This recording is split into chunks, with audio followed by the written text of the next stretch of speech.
ჩემ მეგობარი დაიჭირეს მარიხუანას მოხმარების გამო მიუსაჯა ძალიან ბევრი წელი. მიმაჩნია რომ დასჯა არაფერს არ ასწორებს და სხვა რამე ასწორებს. იმდენი ფსიქოლოგიური ბოლია გაშვებული ახლა რომ მარიხუანა იმასთან არაფერი არ არის. დღევანდელი გადასახედიდან ამას რო უყურებ, ანუ დიდი ხანი იდუღა ამან ჩემში, ასე ვთქვათ რა, ყველა მხრიდან მაქვს ამისთვის შენახედი, მათ შორის მოხმარების კუთხითაც, სანქციონირების კუთხითაც და ეხლა როგორც ასე ვთქვათ საზოგადოებიდან მაყურებლისთვის მე მაინც მგონია რომ მარიხუანას დეკრიმინალიზაცია სწორი იქნებოდა. არ ვემხრობი მის ლეგალიზაციას, მაგრამ ვემხრობი მის დეკრიმინალიზაციას ნამდვილად. ნებისმიერი ობიექტი, რომელიც თქვათ გარედან შემოდის, თუ არა ჰაერი და თუ არა საკვები, როდესაც რომელიც გარედან შემოდის შენში, რა თქმა უნდა ეს ცოტა ეს არის, რა ქვია, სტრესულია ორგანიზმისთვის ფიზიოლოგიური თვალსაზრისით და არ არის საბოლოო ჯამში კარგი. ამაზე ვთანხმდებით. მაგრამ არის თუ არა ეს ფატალური, არის თუ ეს ცუდი და ასე შემდეგ. სტატისტიკა აჩვენებს, რომ გაცილებით ნაკლები ზიანი მოაქვს მას, ვიდრე მაგალითად ალკოჰოლს, ვიდრე მაგალითად ჩვეულებრივ სიგარეტს, ხო? ისეთი სუფთა დაავადებების გამოწვევის თვალსაზრისით. და ვემხრობი, იმიტომ რომ არა მაქვს არავითარი საფუძველი, ის კვლევები არ გავიზიარო, რომელიც, ძალიან მაღალი იმპაქტ ფაქტორის ჟურნალებში, აკადემიურ ჟურნალებში მაქვს დაკითხული. ადამიანი თავის სხეულის პატრონია და რაც უნდა იმას უზავს. ხო თუ არყის დარებისთვის არ ვიჭერთ, ხო მარიხუანას მოწევისთვის რატომ დავიჭეროთ? არ უნდა იჭერდე. მე მაინც გონია რომ როგორ უნდა იყოს, იცი რაღაცა უნდა იყოს აქ ისეთი, რომ ეს ძალიან სოფლიოსენია და ძალიან ძნელია.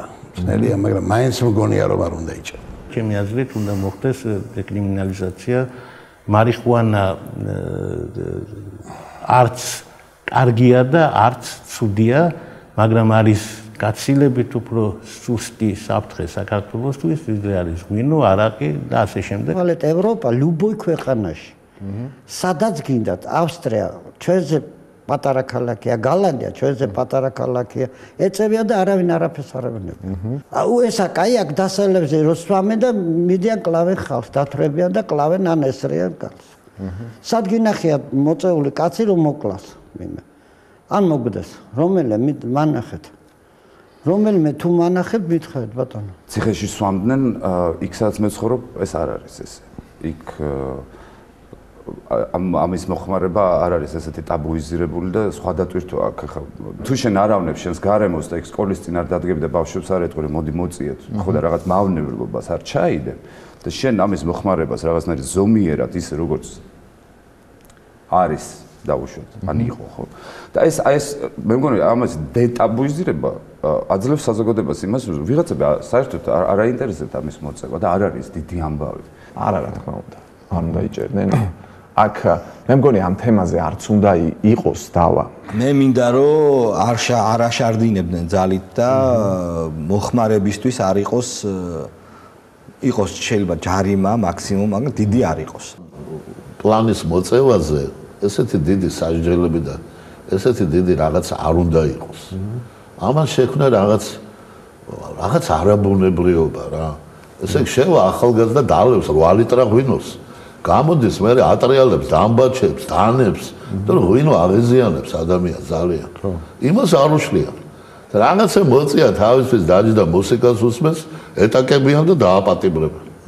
მე მგონი სხვა ზომების მიღება შეიძლება. მე ვთვლი, რომ უნდა მოხდეს ამისი დეკრიმინალიზაცია აუცილებლად. სერიოზულად არის ეს თემა სამშელო. ძალიან სერიოზულად და არა რაღაცა ფრაგმენტულად და რაღაცა პერიოდულად რო ახსენდებათ, იმიტომ რომ მარიხუანას მოწევისთვის იყო ხალხი დაპატიმრებული და ერთი ბიჭის უბედური ისტორია გვახსოვს, ხო? სააკაშვილი იყო ჯერ კიდე მაშინ, რომ 3 თვეში ციხეში შევიდა მარიხუანას მოწევის გამო, მოხმარების გამო და ციხეში 3 თვეში ტუბერკულოზს დაემართა, მერე იქცე მეს თუ რაღაც და გარდაიცვალა. მე მინდა მათ მივმართო, ეს იქნება თეატრულ ოკეანი, იქნება ალექსანდრე ჭიკაიძე, ირაკლი ღარიბაშვილი, ქართულ კანონმდებლებს მინდა მიმართო, რომ თქვენ იქნებით პასუხისგებელი იმ მრავალ მსხვერპლზე, რომელიც შეიძლება თქვენ მცდარ, არასწორ და ჯიუტ პოლიტიკას შეიძლება მოყვეს. თქვენ იქნებით ყველა ყველა იმ ადამიანის დაღუპვაზე და მსხვერპლზე პასუხისგებელი. უნდა შეცვალოთ ეს კანონმდებლობა, უნდა მოხდეს დეკრიმინალიზაცია მსუბუქი ნარკოტიკების, მარიხუანას და ჰაშიშის. თუ ეს არ მოხდა, ამ პროცესებს, ამ ეგრეთ წოდებულ ქიმიკატებს ვერავინ ვერ გააკონტროლებს, ვერც ჭიკაიძე ვერ გააკონტროლებს, ვერც მერაბიშვილი რო ციხიდან გამოუშვა ვერ გააკონტროლებს და ვერც ლავრენტი ბერია და ფელიქს ჯერჯინსკი რო აღადგინონ კუთრეთით, ისინი ვერ გააკონტროლებენ. ეს არ ექვემდება ვერება კონტროლს. მსხვერპლი იქნება ბევრად უფრო დიდი და უფრო შემზარავი. მოახდინეთ, შეიგნეთ ქართულ კანონმდებლებო და პოლიტიკოსებო, მოახდინეთ დეკრიმინალიზაცია, დაუგდეთ ყური კომპეტენტურ ადამიანებს, ექიმებს, სოციოლოგებს, ფსიქოლოგებს და ასე შემდეგ. თქვენ უწყობთ ხელს გარდა იმისა, რომ ადამიანების კრიმინალიზაციას, ეს საშინელი და მავნე ტრადიცია, რომელსაც სათავე დაუდო მიხეილ სააკაშვილმა გაურკვეველი მიზნებით, არა? და ზუსტად თუ გინდათ სამართლიანობის აღდგენა, აღადგინეთ მართლა სამართლიანობა და აღადგინეთ სწორედ იმ ფორმით, რომ ეს დრაკონული და შემზარავი კანონი გააუქმოთ.